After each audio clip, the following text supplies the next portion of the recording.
Hi guys, what's up? I'm Michelle William today. Halika, pag-usapan natin itong naging statement ni Sandro Marcos, no?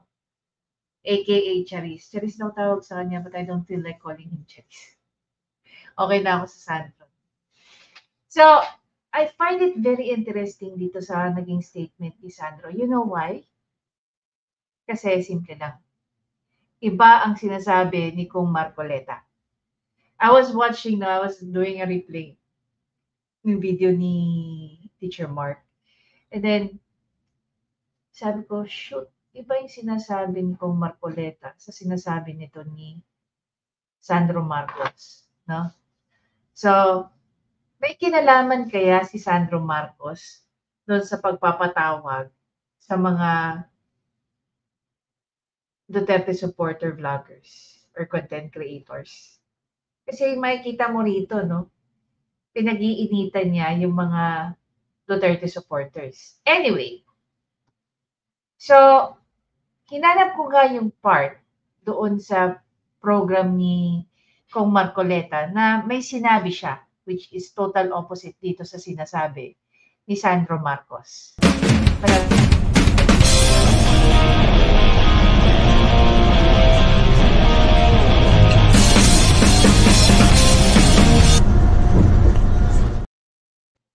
Okay. So sabi dito sa post ng GDM, ito yung statement ni Sandro Marcos. I think that's just a part of yung mga fake news ng mga DDS. Wow. Sino kaya ang fake news? Ikaw o si Kong Marcoleta?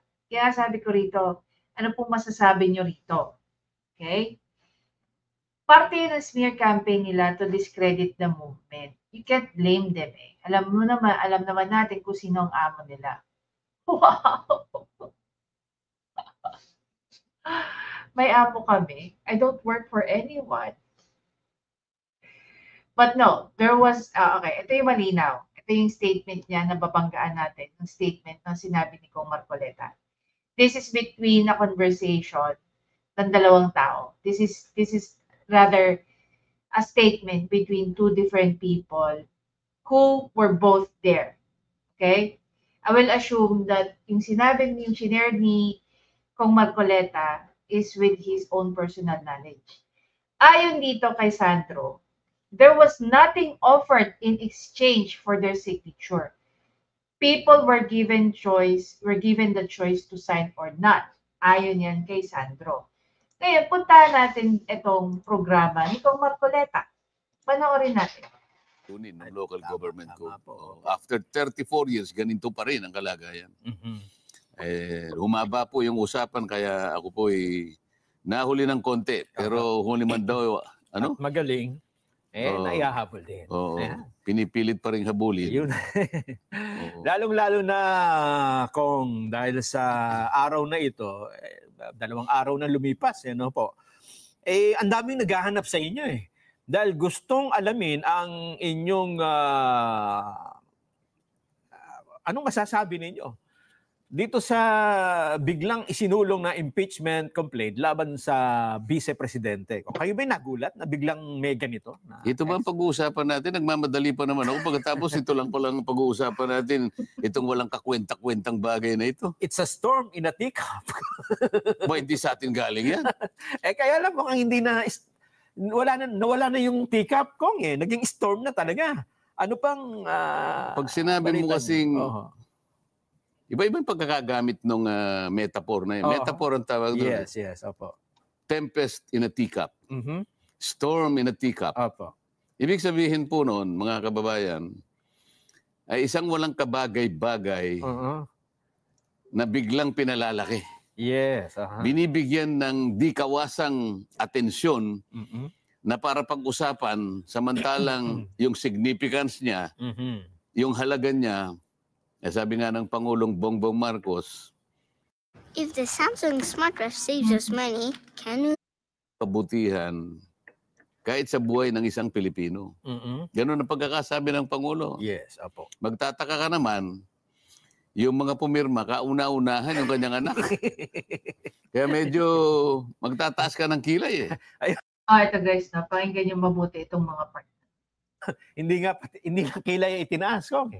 Pati paa. Yung bang... hindi ko naman alam na ito yung pag-uusapan natin. Hindi na sana ako pumunta rito. Wala kayong magagawa ko dahil ito ang gustong marinig sa inyo ng ating mga kababayan.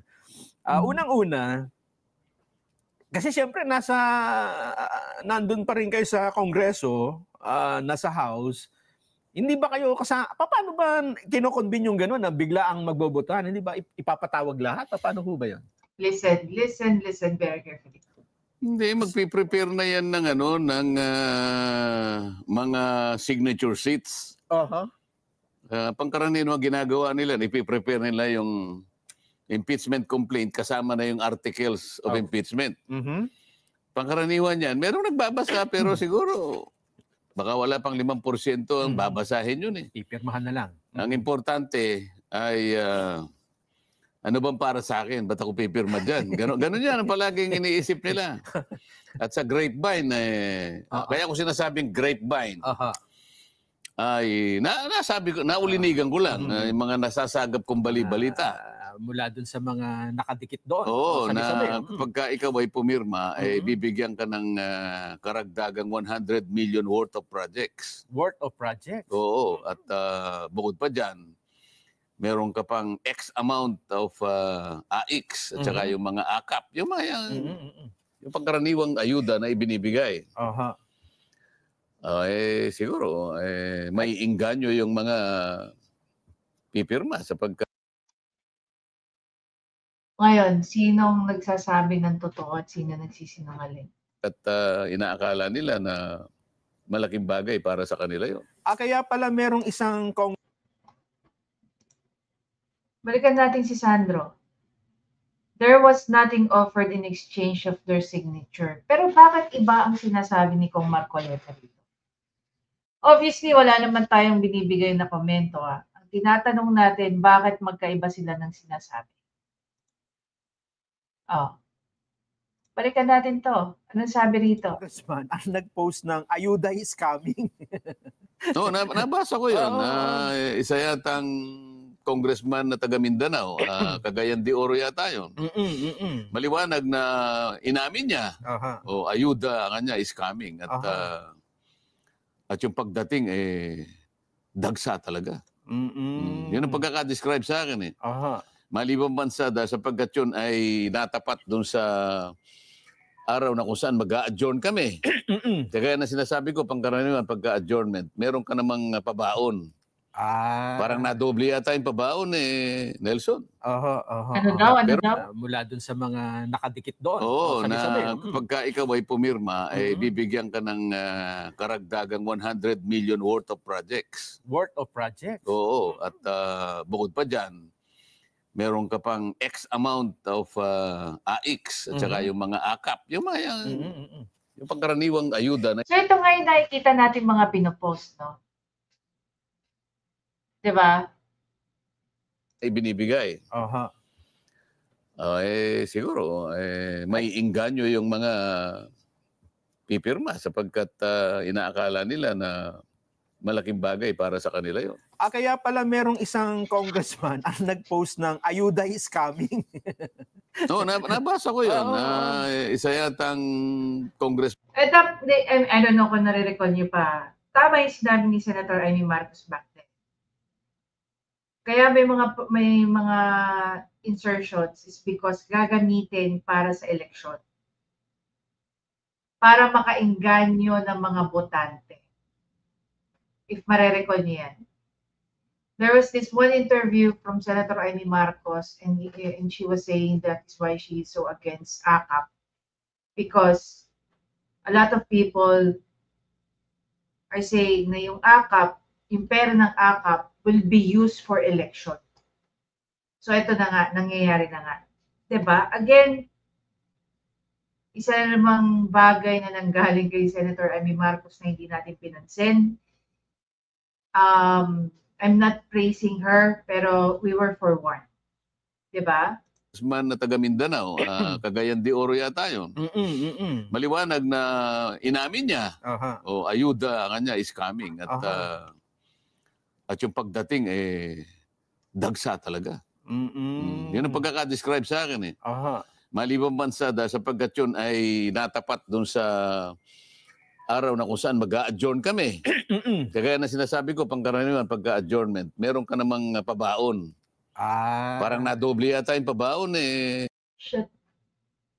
May pabaon pa.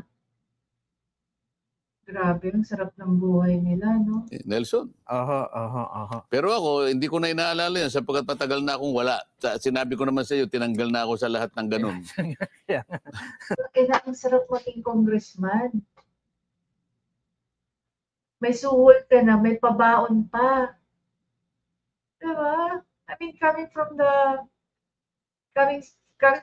Kong Marcoleta, I'm not saying na yun yung sinabi niya, but for you to sign, you're gonna receive this, and this. Then pag nag-adjourn kayo, may pabaon pa. Kaya pala ang dami nagkakandara po maging kongresista. Itinuring nila ako na hindi na ako kasama. Na hindi na ako member ng House of Representatives. Pero hindi natin ikinalulungkot yun. Nasasabi ko lang, Kasi para sa ganun ay malaman ng ating mga maintindihan. kababayan kung anong klaseng leadership meron kami sa House of Representatives. Ang isa sa katanungan ko, 7 articles of impeachment ang isinampa eh. Hindi ito yung, kasi 3 yung naka... Anyway, that's a different topic to discuss. But this one, sobrang nakakanginig ng laman. As in,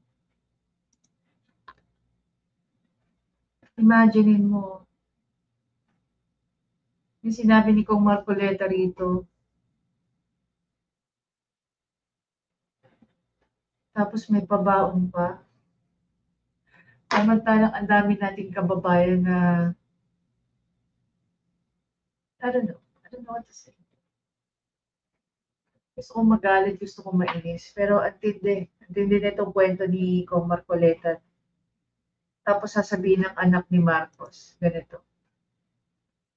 There was nothing offered in exchange for their signature. Tapos iba yung sinasabi ni Kong Marcoleta. Then isisisi mo sa DDS. May masabi ka lang. Diba? Ngayon, dito sa simpleng revelation ni Kong Marcoleta, anong masasabi niyo? Antindi.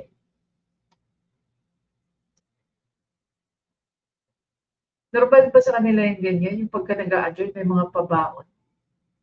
May mga pabaon sa mga favorite pets. Kaya naman pala ang daming pumirma.